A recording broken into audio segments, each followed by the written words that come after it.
I'll do a check. And we are live. Welcome everyone to our second session of this Metavisionaries live.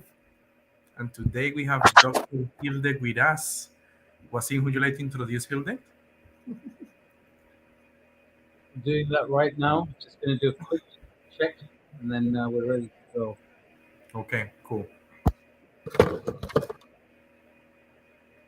Oh, you have the nice, wonderful. Is that the AI box or the ice cube? And the ice cube, cool. Two cubes that I can show, but there's no point. Perfect. I think we're live, Wasim. Yes, we are live because I'm checking here on YouTube. Cool. So, who would you like to introduce, Hilde? I would. Give me 1 second.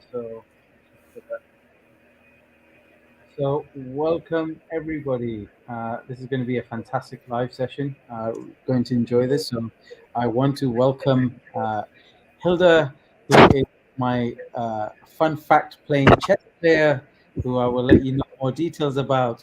And that's the real work that we really get done. So Hilde, welcome. Hilde is from ICE Cubes and Space Apps, who are partners who are participating with us in creating this fantastic joint venture, which we will be talking about. So Hilde, welcome. Thank you, and good evening, Wasim, Aisha, and Camilo. Excited to be here. Thank you. Wonderful. Thank you so much, Hilde, for joining us. Wasim, if maybe you can share my screen, please, for a second.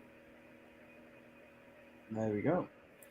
Nice. So, for all of you joining us today, we are going to talk about the ICE Cubes, which is basically a platform that allows you to do research on board the space station. And when we talk about research, it's any kind of research from space art to biology to space medicine. And Hilde is one of the persons or one of the people behind this amazing project development. Um, in the video, we can see ESA astronaut Alexander Gerst placing the ice cubes modules onto the ice cubes facility, which is, I am not mistaken, Hilde is in the Columbus module on board the ISS, correct? Correct, yes. And Hilde, tell us, my first question, how many cubes have you guys launched so far? So how many cubes have you sent to the ISS in these years? Now that's already a tough question, but I think around 15, something of that nature.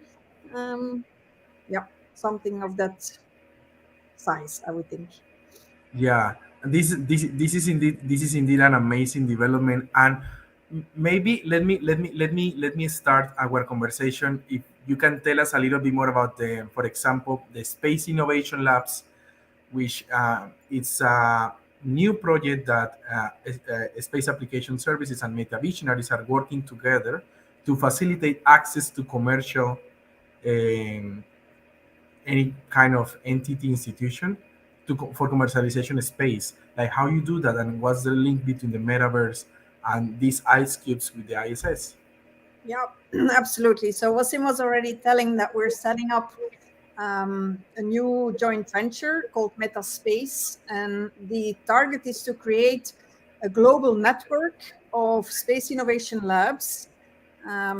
We target to set 25 in a relatively short time all over the globe. These are physical hubs or physical centers on Earth that link directly to infrastructure in space and that are connected also to the metaverse. And so we think jointly we have a very strong asset that allows people to access space, but also access capacity building and new technologies, frontier technologies through the metaverse.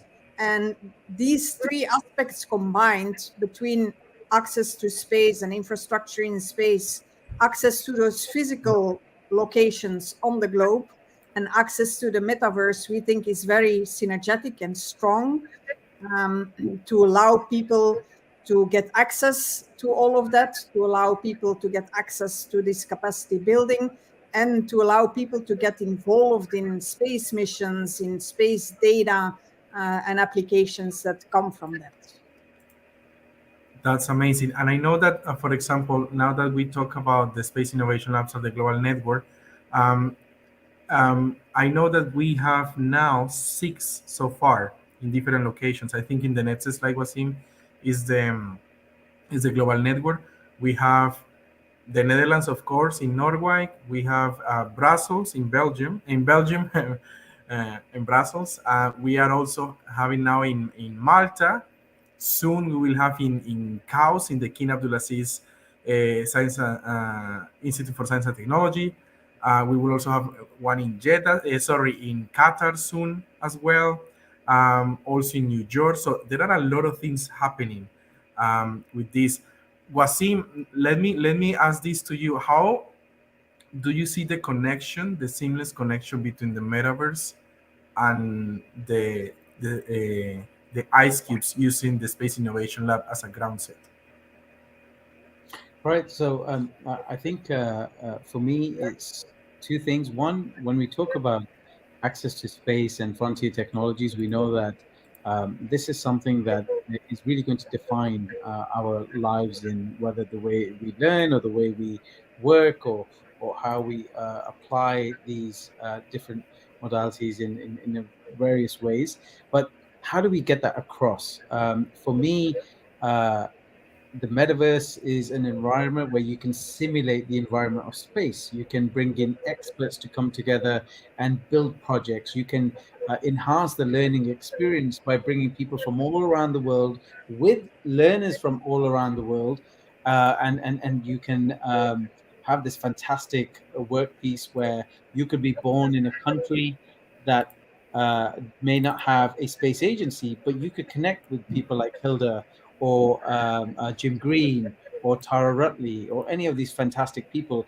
That's one. And number two, imagine you can now simulate research. You can actually think about what you're going to implement in the physical world, but just trial it with industrial application metaverses like NVIDIA's, for example. So for me, you can learn from anywhere, you can collaborate from anywhere, and most importantly, you can try and test whatever you want to do in this environment, which then you can learn from and then think about doing in physical reality as such. That's wonderful. And for example, something that I really love about the ice cubes, and everything regarding how involved art, and this is Ayesha's specialty with all the digital art.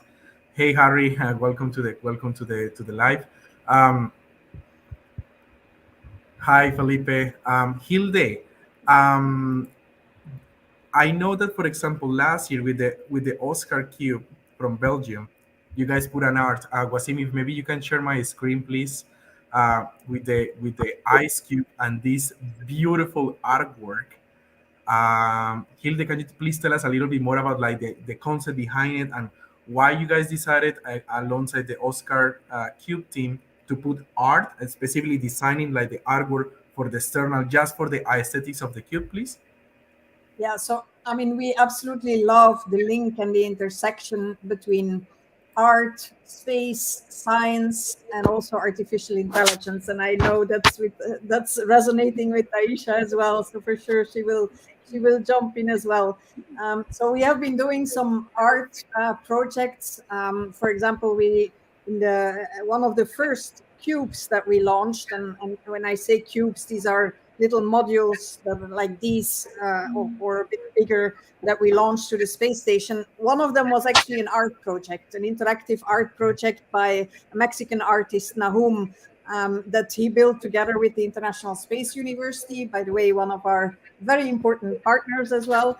And so it was fantastic. I thought it was an interactive art project where people on the ground could interact through their heart rate directly with a kaleidoscope in space that was changing its frequency with the heart rate of the people on the ground. So I thought it was really a nice idea to show how people could interact between ground and space through art, through an art setup. This one that you're showing, this is indeed a cube that was flown by a team from the university in Hasselt, together with some partners. And in fact, they did a competition around the design of the external housing of their cube, which I thought was really marvelous. In fact, I also, it was my preferred, but there were other very nice ones. You can look them up actually on their Facebook. They're still there. I checked today. And so they selected one and they laser etched it on their cube, which I think makes it really stand out. And again, passes this message of how art is intersected with space. And I mean, I think it's really it touches on boards, computer boards, but at the same time shows a kind of magnetic field. So I mean, it has a lot of elements that are combined in the design on the outside of their cube, which I really like. And I see Professor Joseph Bohr connected. Hi, Professor Joseph. You will be on our live next week. And now that I see Professor Bohr popping up, Hilde, tell us a little bit more about the project Mallet, and maybe this is a question for you and Wasim, how we are going to launch digital art to the ISS with Project Mallet. You want to get going, Wasim, or I get going? You're on mute. Aisha, I'd love for you to come in here as well. So Project Mallet is designed with a team led by Professor Joseph Borg, who will be here next week talking about it. And it kind of relates to what we're trying to do with Space Innovation Labs. Now, as Hilde mentioned, our goal is to provide access to frontier technologies and innovation labs. And one of the things we do is highlight STEM and STEAM. So this experiment, Project Mallet, is specifically focused on patients with diabetes suffering from foot ulcers. And we're going to be looking at this fantastic, unique laboratory, which is microgravity in the ISS, and looking at what happens to bacteria in our microbiome for patients of suffering from that particular disease. And one of the things that we're also going to be able to do is send art and music to space to inspire and get people excited about STEM and STEAM and see, you know, that relationship. And Hilde, I got to ask you, Joseph's going to send his clone next week. With this environment, how does healthcare benefit from that space environment? Yeah, indeed, the space environment that we have access to is really unique. So the fact that you don't need to deal with gravity, it allows to address certain research, certain R&D, certain applications that you cannot achieve on Earth. And we like to do that in different application areas, and health is one very strong one, because they're not having to deal with gravity has a lot of very beneficial consequences. For example, for cells that you can grow or culture under this environment, but also for proteins that you can crystallize and so on. And here in the Mallet project, they actually use this space environment to look at, as Wasim explained, this human skin microbiome samples and the genetics that they see from that. I absolutely love it, and I really see it as a great first example of how we want to work in this global network of space innovation labs. So this, in fact, the Malta Cube or Mallet Cube is the third one in a series that Professor Borg initiated. But I would dare to say that the third one is extra special because it represents a large international collaboration now. So there's Professor Borg in Malta, there's US scientists involved, there's Saudi scientists involved, there's UK scientists involved. Also, the samples are actually international samples, so they come from different populations, which makes it scientifically even more interesting because you can compare between different populations. Wasim mentioned that it carries along art project, digital art that will be streamed. And I don't know if we can already mention that, but in fact, the operations on board will be done by the UAE astronaut that launched today, for which big congrats also for the UAE and the Arab world. I think it's fantastic. And I think that really, for me, expresses what we want to do through this global network of space innovation labs. So we want to launch missions to space, do research in space that benefit all of these different labs. And so people from the different labs can get access to the samples, can get access to the data, can get access to the artwork generated. We share, how the operations are done, and it becomes really a multi-faceted, multi-national, truly collaborative project. And this little cube, you were showing it in the metaverse version. It's really, it's a bit bigger than the one I have here, but it's still a small cube, and it carries now a gigantic load in terms of the relevance, the international aspects, the collaboration around it, the samples, the scientific value, the artistic value. So it's really, I think, a fantastic first example of how we want to achieve those goals also through this network of space innovation labs and the link to the metaverse as well. Wasim, would you like to mention something about like our model here in the lecture domain, our metaverse environment? Yeah, sure. So this we talked about how the metaverse links. Well, this is a model of what the cube looks like and what the inside of that cube looks like, where these tissue samples are going to sit. And one of the things we're going to be doing is teaching through these space innovation labs and the metaship is how you create these cubes. What is the engineering process behind it? What is the science that goes in there? What does that look like? And you can simulate it in a virtual environment, put it together before we finally send it to the space station, as you're saying, seeing right now. Aisha, you had a question to follow up because Yeah. this box will also be used in an AI setting as well. Yeah, I actually had a question from Dr. Hilde because Dr. Hilde, you talked about such fascinating things, and especially your example with the art project with Kaleidoscope. And given the era that we're now moving in, which is like related to AI, art, and so on, so what do you think with the microgravity that we have and the experiments that you've been sending to ISS? How can like better collaborate with AI, and what are the challenges in that specific domain? Keeping in mind the artists, innovators, what are the projects that we can do with that?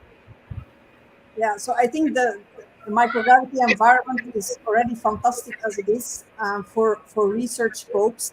But now, if you bring in artificial intelligence in that mix, that brings it even to another level, both for the research aspects. So you can imagine, for example, this particular cube that you see here in the metaverse.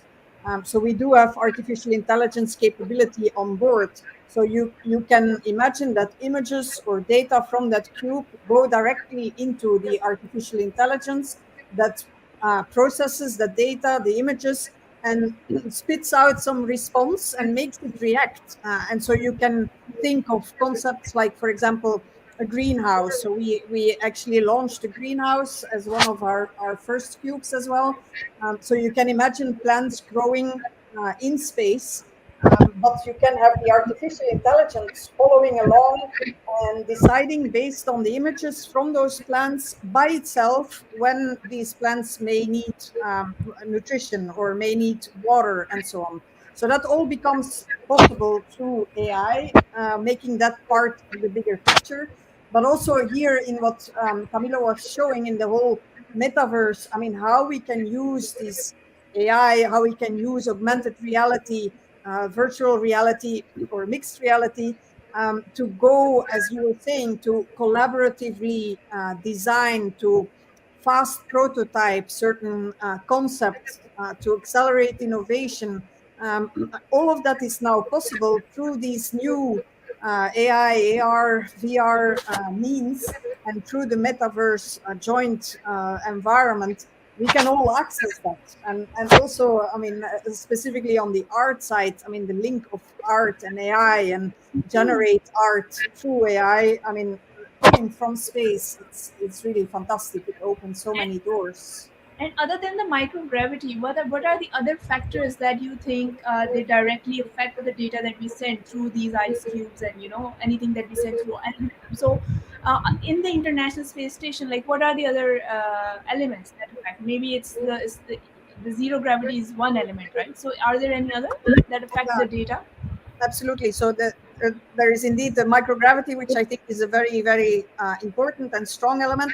There's also the effect of radiation. So you have radiation hitting, even though the space station is at what we call low Earth orbit, so relatively close by the Earth, you still have a quite increased radiation level. In fact, with the artificial intelligence that we have on board, we started a challenge that we set up in Southeast Asia with a number of partners for student teams. And the winning student team actually came up with artificial intelligence that allows to predict what is called single event upsets. So these are when radiation hits a computer board, it can actually change a zero in a one or a one in a zero, and it can lead to upsets. And in fact, they have thought of a way, machine learning way, that allows to predict these single event upsets, which are really, making a lot of people upset in the space environment because it disturbs your computer, it disturbs your machines. So it's a fantastic example of how artificial intelligence, which in all honesty has been around for quite a while, but now we're really coming to a level where it's integrated into research, integrated into operational systems, and that's truly exciting. I think that we are reaching that point. But when we talk about AI, like how fast is the machine learning going hand in hand? Because obviously, when it comes to these space, everything is a bit more complicated, right? Because we don't have much reach to the area as yet. But then, how is machine learning coping to that? Or do you think there's still a lot of work that is needed in that area, like, according to your experience? Oh, for sure, there's still a lot of work needed, but it's all coming together. So it allows to accelerate and skip stages now that we would not have been able before. And so, for sure, for the machine learning, you need to, you need to learn, the machine needs to learn. So you need to teach it, feed it with data that you gather, and so on. But all of that, we see is accelerating really quite a lot, and so yeah, it becomes really exciting. Uh, or these are exciting times as we speak now. So for sure, still a lot to be done, but it's happening Definitely. while we speak. Hilda, we summarized the concepts of, for example, how AI is used on the space station. We've talked about things like how art and creativity will be involved in some of the activities we're doing. But as much as I know we constantly get this question. First of all, why space? And I know we talk about it enough, but I don't think it's talked about enough. So why space? Why is it a national matter? And why should communities really be involved in the importance of it? Yeah, I think, the why space, there's different chapters to address. For me, in first instance, if you ask me personally why space, well, it's humankind's nature. It's humankind's nature to explore. So we want to go out and find out. And I personally, I'm a scientist from background, so I love the idea that we don't know everything and that every day we're pushing the frontiers a tiny bit, and that's exactly what we go and do in space. So for me, that's chapter number two. Chapter number one, sorry. Chapter number two, I think, is also a chapter that's not talked enough about, and that is the gigantic benefit for Earth from space. And so, what we are setting up with the global network of space innovation labs and this joint venture Metaspace also really addresses this chapter too. Like, okay, which applications can come out of space, can benefit from space? And especially, we were touching already on the whole health related applications. I think it's gigantic. It has so much potential to use this environment of space also for the benefit of us here on Earth. But also, and that's yet another chapter we haven't touched on, but the whole Earth observation data, remote sensing data. There is so much data being generated, and we should really leverage and optimize the use of that data to a maximum, and use that data for, I mean, assessing water on Earth, assessing the land on Earth, species. All of that data is existing as of today, and it can actually be processed, it can be visualized, and can be made accessible for people to make use of that. And so I think investing in space, or yeah, why is it a national matter? I think it's really something where people and nations want to get involved. I mean, because it's there for the exploration of humankind, but also for the applications potential for us here on Earth. And Hilde, sorry, go on, Camilo. thank you, Wasim. Let me ask you this. We talk about AI, we talk about metaverse, and we talk about how space, AI, and metaverse are so important, especially space for the, let's say, the future of human as a species, right?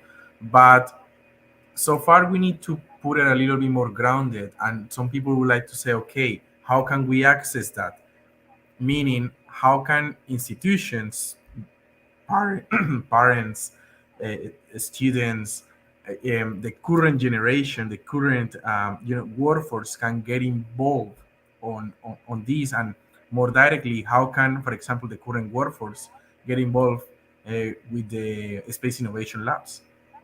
Yeah, and that's entirely what we want to target by setting up this network of space innovation labs, by linking it to the metaverse, to make it accessible for anybody, for any individual, for any agency, for any company, and to make them part of this whole setup that allows for capacity building, that allows for people to acquire new skills through the metaverse by talking to, I mean, Wasim mentioned already Dr. Jim Green, that is part and doing a lot of those sessions, Dr. Tara Rodley, and so on. These are, I mean, I don't know if Jim appreciates if we mention the decades of space work he has been doing, but it's a lot of decades. So it's fantastic if that all becomes accessible for people on an individual basis. They can basically subscribe, they can reach out, they can collaborate through the setup of the Space Innovation Labs, through accessing the metaverse, and all become part of this. Actually, through a relatively or a low threshold way of the metaverse that is also very immersive, where they can interact with people from the other side of the world at ease. So, and maybe Wasim, you want to say a bit more on the immersive and social nature of the metaverse environment for these educational and capacity building possibilities. Yeah, I mean, this is an example of where you're able to learn, specific skills, utilizing virtual reality, augmented reality is going to play a part, like how to use a robotic arm or how you train astronauts.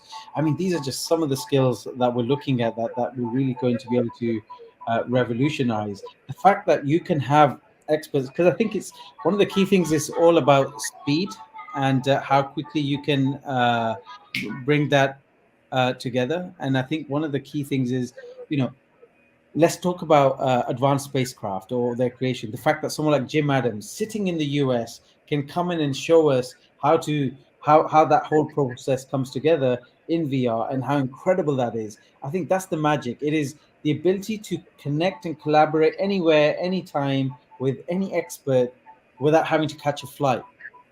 And that link to our physical lab capacity is what makes this incredible.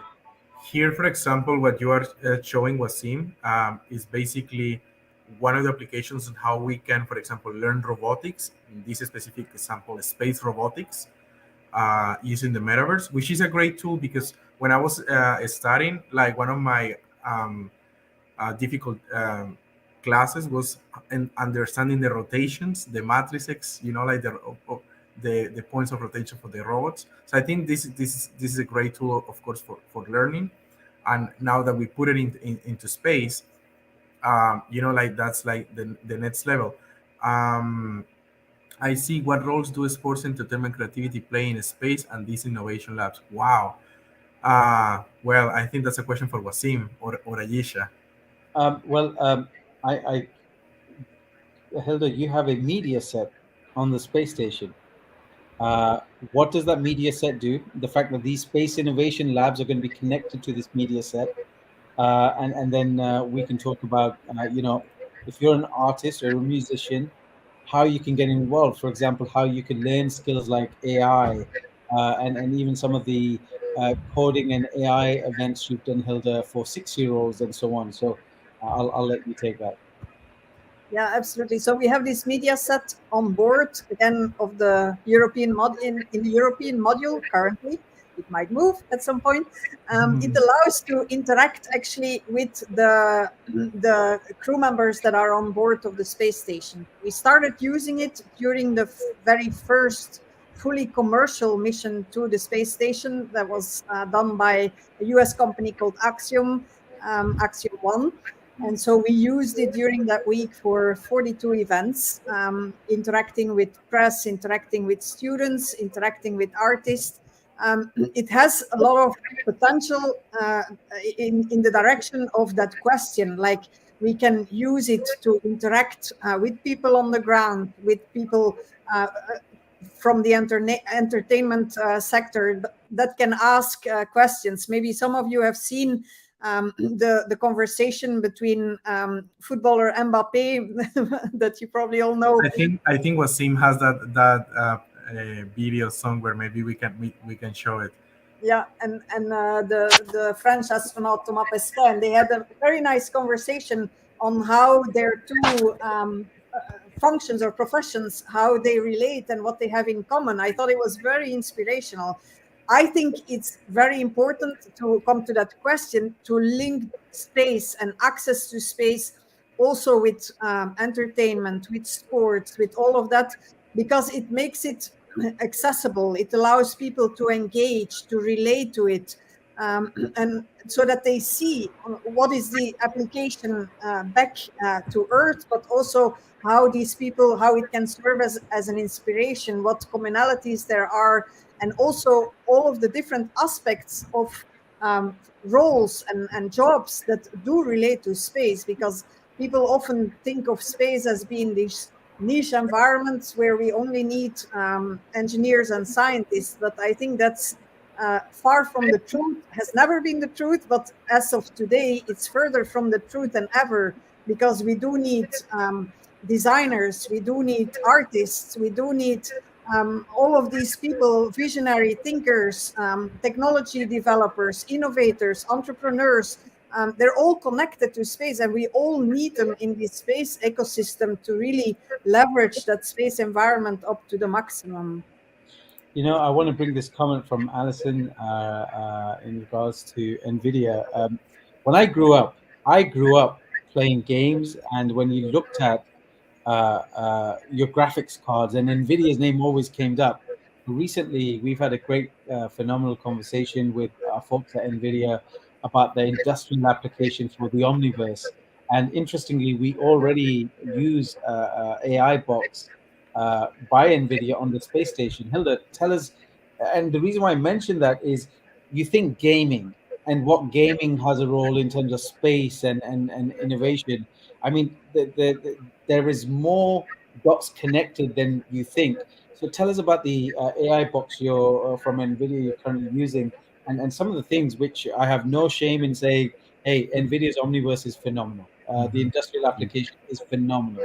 I So, mean, so Nvidia with the Omniverse have now like the BMW digital twin uh, manufacturing facilities just to set up like the manufacturing line to like to prove processes where they should put the technicians, like just to improve it. Like that's a great industrial application for the metaverse in the manufacturing of automotives.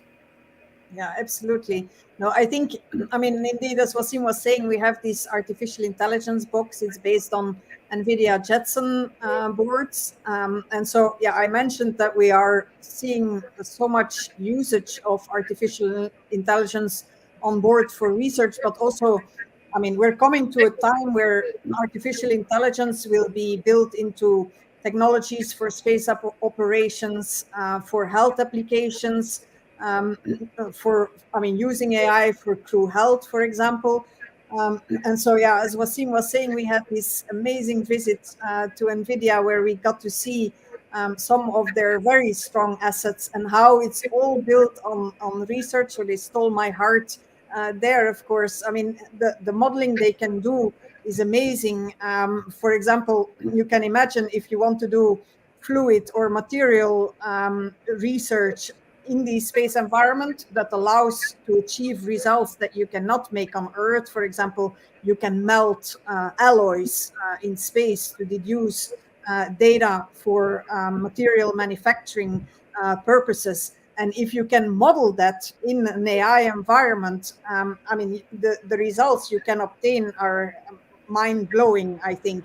But also in terms of the whole setup of, yeah, you mentioned digital twins. I mean, I think, I mean, there's fantastic videos of what you mentioned. I mean, the factories, digital twins, but also building a digital twin of these labs that we are setting up, these space innovation labs network, and to create digital twins and to be able to collaboratively Maybe design. Wasim can share my screen while I showing the in our digital twin of one of our space innovation labs in the metaverse, please. While you explain it, Hilde. Yeah, so then we can go and design collaboratively through these I mean, in this case, possibly NVIDIA based setups. And that's really, I think it's, I mean, mind blowing how people can connect to that, and how they can build on these capabilities, whether that's for research, for design and development, for technologies, for educational purposes. I think that, I mean, these possibilities are endless. And also, for example, while the lab loads in my computer, we are a Metavisionaries. We are actually working on creating a digital twin of one of the faculties of Qatar University. So imagine it's like not only for manufacturing, not only for research in this specific case, but also for education. We are creating like digital twins of universities. Like now, imagine like having like I don't know entire constellation of satellites, a digital twin, and then model the processes, model the single events that we were talking earlier. Like the possibilities are endless. Wasim, if you can share again my screen, please. I want to show the audience the digital twin of our space innovation lab. So this is how it looks. Hilde, would you like to describe it? Yeah, so this is, I mean, one initial setup of what the Space Innovation Lab can look like. So it has different elements, and you can walk through it actually. So there's an element where engineering, design, and development can happen collaboratively. And this, where you now are, is the operational center. Yeah. Where we can actually connect operationally. You go to the engineering. Yeah, this is engineering, and now since you were mentioning it, and now let's go back to the control room. Yep. So we do have our own control center in Brussels, from where we command our facility on board the space station. But in fact, all of the people that actually launch a cube like this here, they can actually, from their lab or from their home even, they can connect operationally to their module in space, and they can send commands through an operational setup that they can install themselves, that looks actually like the one that you're showing, Camilo. For example, Professor Borch has this type of setup with Space Omics, the company that he recently set up. They have this setup operational installed so that they can send commands and see the data and the images that are coming from space directly. And so we want to have here a digital twin where we can also go in, also operationally look at things and how they can work, and we can test up front and again collaboratively design and develop. One Hilde, question. Sorry, yes, can please, I? yes, no, go ahead. Please, please, please. Yeah. Yeah, so Dr. Hilda, I just had a question regarding the AR and VR. So we've talked about AI, we've talked about metaverse and how it all connects with the innovation labs. But whoever is interested in these technologies, which we don't see much at the moment, but AR and VR is something that can really help us understanding the fluid dynamics, understanding how things operate in space. So with the media sets, do you have any use cases that we can discuss here just for the people who really want to study these things, the students who really want to look into this as a career? So do you have any examples of that, or maybe experiments that you can share with us? Sure. I mean, so one, I mentioned this example of materials, for example, or fluids, where you can actually model that also based on AR, VR capabilities, and that you can research both in space and on Earth. We're also discussing, like, I mean, I mentioned protein crystallization, for example, which is actually also very, the space environment is very beneficial. When you do that in space, you get crystals that are much larger and of a better structure than when you crystallize the same proteins in an Earth environment. And so imagine that you can model that process as well, and actually go into those aspects. I think it's phenomenal. But also, yeah, I think we were touching on the whole AR and VR for more operational skills or operational testing. I mean, the video that Camilo showed with the robotics and the exoskeleton that is used actually also for space-based technology testing, and you can model that again through AR and VR. I mean, it's fantastic. And then to make that reachable for educational goals as well, and accessible, I think, yeah, that's absolutely Wow. great. Does it have Um, a connection with 3D printing or spacesuit design or something of that sort, just for anyone who's like myself interested in that field? No, absolutely. I mean, 3D printing in a space environment is super interesting. Huh? I think, I mean, there's quite some ideas. I mean, we use a lot of 3D printing for these modules that we actually launch. There's a lot of 3D printing involved, but also the whole idea of printing 3D printing assets in space, and to bring or to use resources, what is called in situ. So to use resources that you find in space and to actually 3D print from that, I think is very interesting. And then you touch also on, I mean, spacesuit textiles and all of that. Yeah, it's also very interesting for and in a space environment, how to get there. And also the whole area of biomanufacturing, I think, is super interesting as well, like how we can use the environment of space to manufacture certain things, whether that's manufacturing in the terms of materials or manufacturing of biomanufacturing. I mean, people talking about 3D bioprinting of organs, for example, for the future, but also how this can be relevant for biomanufacturing in space. I mean, like, can we Yeah. print in the future the food of our astronauts? Can we do cellular meat production in a space environment? Is super interesting fields of research, of application. So yeah, Alison is saying absolutely 3D printing for new habitats with robots and so on. So yeah, that's for all ISRU, very You that's the know, key.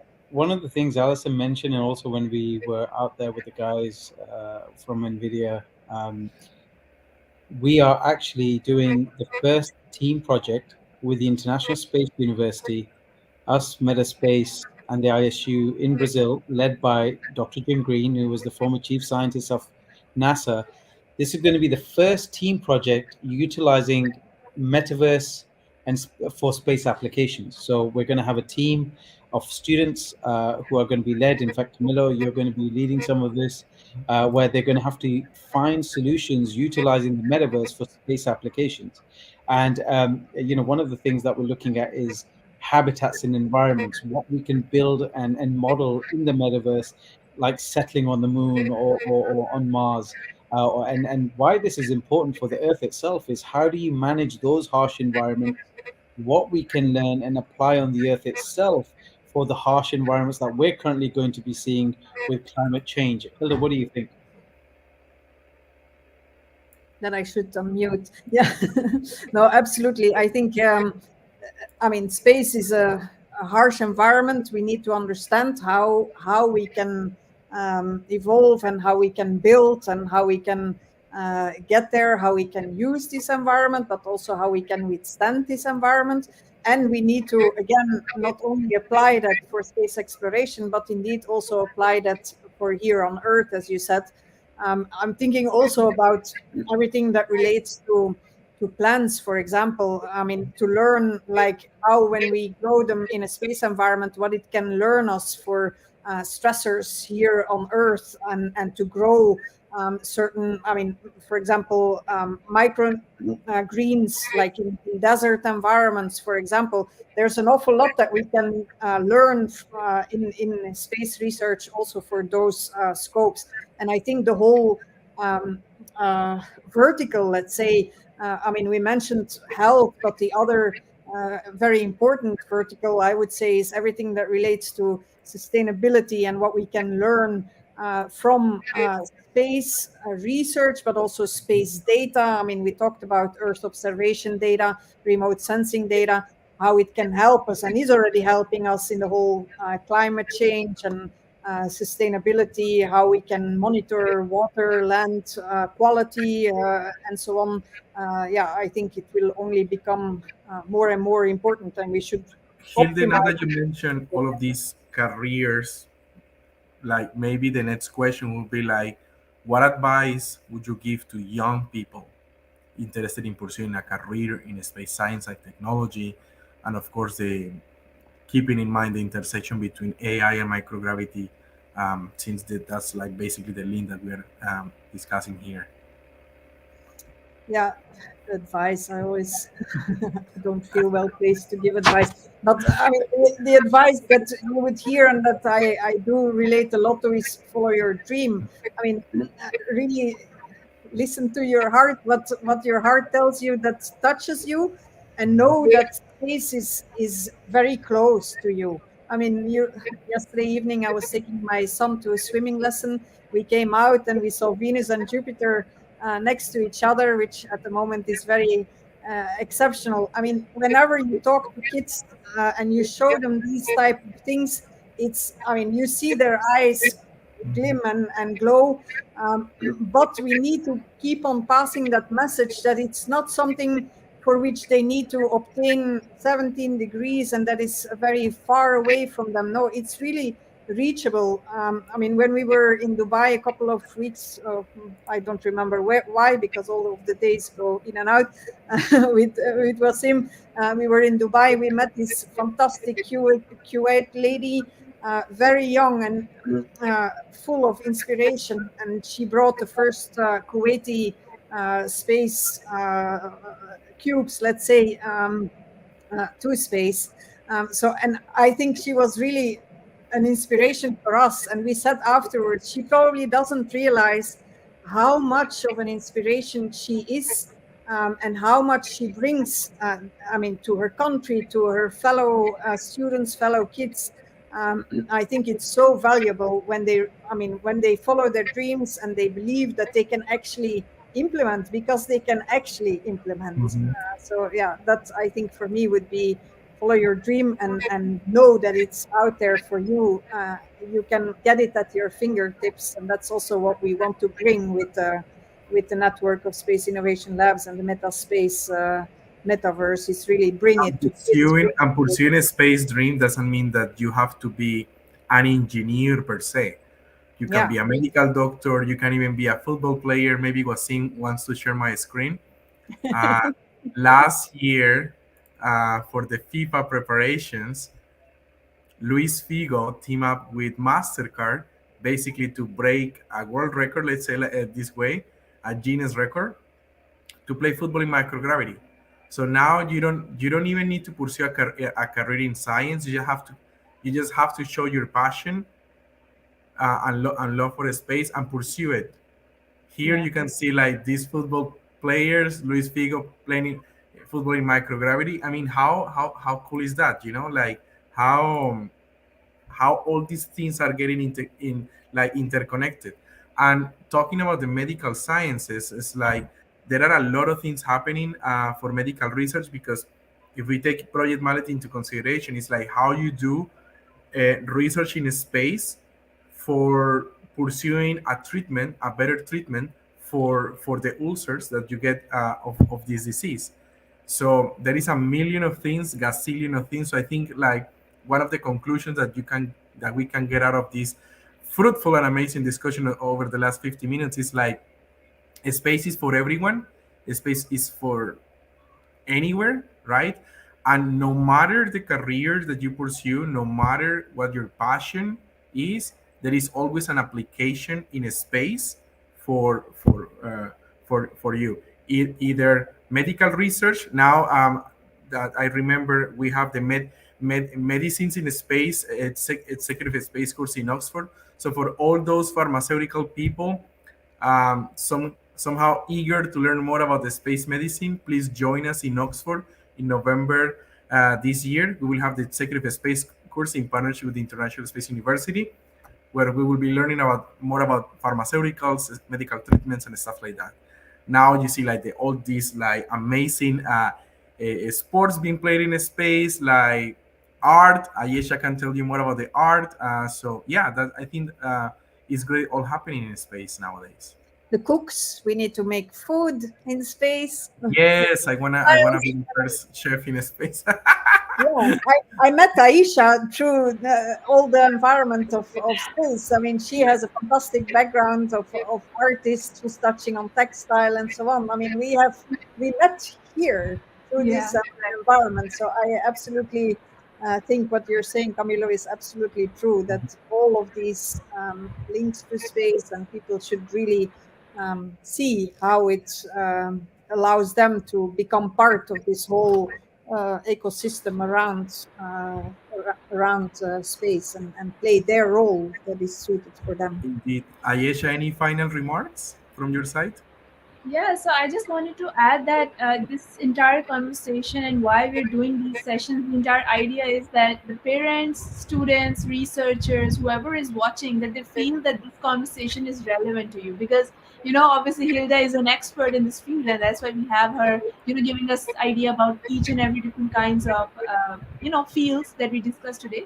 But the entire idea is to kind of open this dialogue to everyone, and that's what Camila said, that the space is for everyone. Every culture should be welcome there. We're still figuring out what that would look like for us as spacelings in the future, but I think that we can start shaping it today as artists, as innovators. We can imagine it, and I think that's what I would like to for everyone to think about. These are the last words. Everyone should think about how they can make the space, a better space for everyone. Yeah, absolutely. And reach out. I mean, if you want to, if you don't know how you relate and you want to find out, well, reach out. I think all of us, you can reach us either through LinkedIn or whatever other Absolutely. means. We're Absolutely. You happy can reach out to. to us. Guys, if you don't ask, your answer will always be no. So go for the yes. So I think what I'm going to do is just summarize. Firstly, we're going to be at the GTC keynote on March the 21st, Alison. So really looking forward to that. We're going to spread the word. Now, we've talked about what we're doing, Metaspace, Metavisionaries, ICE Cubes.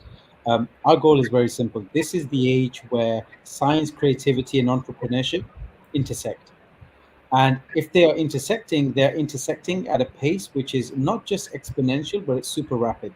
So we've come up with a solution where we believe by having access to frontier technology, having access to space, means that you get to really be part of that conversation and shape that conversation. And as a result of that, we're building this network of space innovation labs. These are physical innovation centers directly connected to the ISS, courtesy of Hilda Space Apps and Ice Cubes. So not only do you get to go in there and have direct access to the space environment, we are also connecting it with our metaversity or metaverse environment, which means you can be born in Rwanda, not have a space agency, still have access to space, learn at skills at the same time. Like we talked about some of the things like artificial intelligence, we talked about 3D printing. You know, you look at things like the metaverse and omniverse, the industry. So those who are thinking, okay, we get the education part, but I'm a business. Well, when it comes to metaverse and we look at concepts like the omniverse that we've seen with nvidia, we're not just shouting it out for no reason. The physics behind the fact that you can look at the materials in within the physics engine and know, for example, what a certain element will do in that environment. This is what we're creating. We're very excited to announce, so far we have 8 space innovation labs. We're going to be looking forward to announcing this network next week with some wonderful, wonderful collaborators. Kaust is going to be one of our destinations in Saudi, where we're really looking forward to doing some great work out there. So with that, thank you so much. I hope you enjoyed the live. Camilo, Aisha, thank you. You were all brilliant. And for schools and institutions, if you're thinking about how to get involved in terms of the learning environment and working with these advanced skills, reach out to us. If you're a business and thinking, okay, how do I use Earth observation? How do I use remote sensing? How do I get that strategic edge? Reach out to us. And most importantly, Hilda, I know I drive you crazy, but that's my job. You're absolutely amazing. Thank Well, you so you don't much. only drive Hilde crazy. So, Hilda, we're going to let you have the last words. Thank you so much for joining.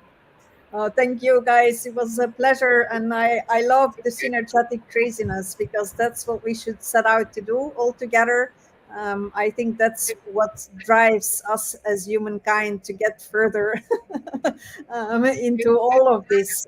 It's a bit of craziness and a bit of spice and a bit of everything on top of that. So if we can get it there and bring all of these forces together, I absolutely love it. So thank you very much, Wasim, Aisha, Thank and you, Hilde, for stage. accepting our last minute call to join us today in our live. And everybody, keep tuned for our next lives. We're gonna keep having these conversations every Tuesday and Thursday. We have a lot of exciting things to share with you and a lot of amazing guests. So stay tuned. Thank you, everyone. Bye bye. Bye. Thank you.